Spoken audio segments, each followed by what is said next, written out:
काय रे माधवा, निशीचं लग्न झालं व्यवस्थित, सगळं सुरळीत पार पडलं.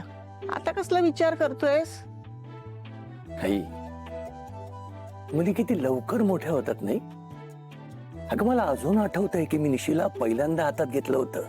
या घरात ती अशी दुडदुड करत सगळीकडे धावायची ते आठवतंय. मला फ्रॉक पाहिजे, मला रिबिन्स पाहिजेत, मला कानातली कर्णफुलं पाहिजेत म्हणून हट्ट करणारी निशी आठवते आहे. प्रत्येक सणा समारंभाला नवीन फ्रॉक हवा, नवीन कपडे हवेत म्हणून रडून रडून घर डोक्यावर घेणारी निशी आठवते आहे.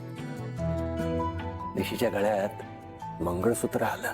अजूनही असं वाटते की हे स्वप्नच आहे. म्हणजे संध्याकाळ होईल आणि निशी घरात येईल आणि मग हातपाय न धुताच आईच्या नावानं बोंब ठोकेल, आई मला भूक लागली आहे म्हणून. ते पण आता निशी दुसऱ्या घरची झाली आहे. पण मन अजूनही हे सगळं मानायला तयार नाहीये. युवराजने तिच्या गळ्यात हार घातला, मंगळसूत्र बांधलं आणि तेव्हा असं वाटलं की निशी आता परक्यांची झाली. ही भावना एकदम फाटून आली ग मनात. आपला तिच्यावर अधिकारच राहिला नाही ही जाणीव झाली.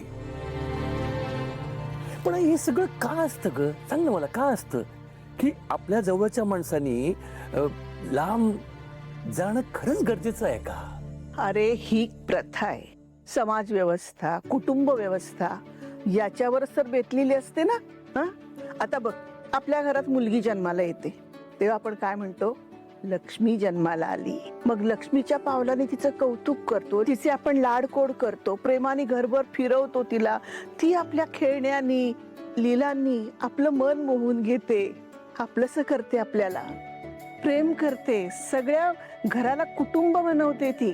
आणि हीच लक्ष्मी जेव्हा परक्या घरी जाते ना, तेव्हा तिथं सुद्धा आनंदच निर्माण करते. अगदी खरंय. म्हणजे बायको म्हणून दुसरी स्त्री या घरात येते ना, तेव्हा पुरुष तिला गृहीतच ठरतात. म्हणजे आपल्या लेकीला पाठवताना आपली बायको सुद्धा स्वतःचं घर, स्वतःचं अस्तित्व, स्वतःचं सगळं जगणं सोडून आपल्या घरात आली आहे हे विसरतात. आणि इकडे आल्यानंतर सुद्धा परकेपणा न ठेवता ती या घराची होऊन जाते, सगळं आपलंसं करते. पण खरंच सांगतो, ती स्त्री, तू असेल, रेखा असेल, या घरात आल्यानंतर या घराला आपलेपणा देतात. सगळा परकेपणा विसरून सगळं स्वतःचं काहीतरी वेगळं सिद्ध करता. तेव्हा खरंच तुमचा अभिमान वाटतो मला.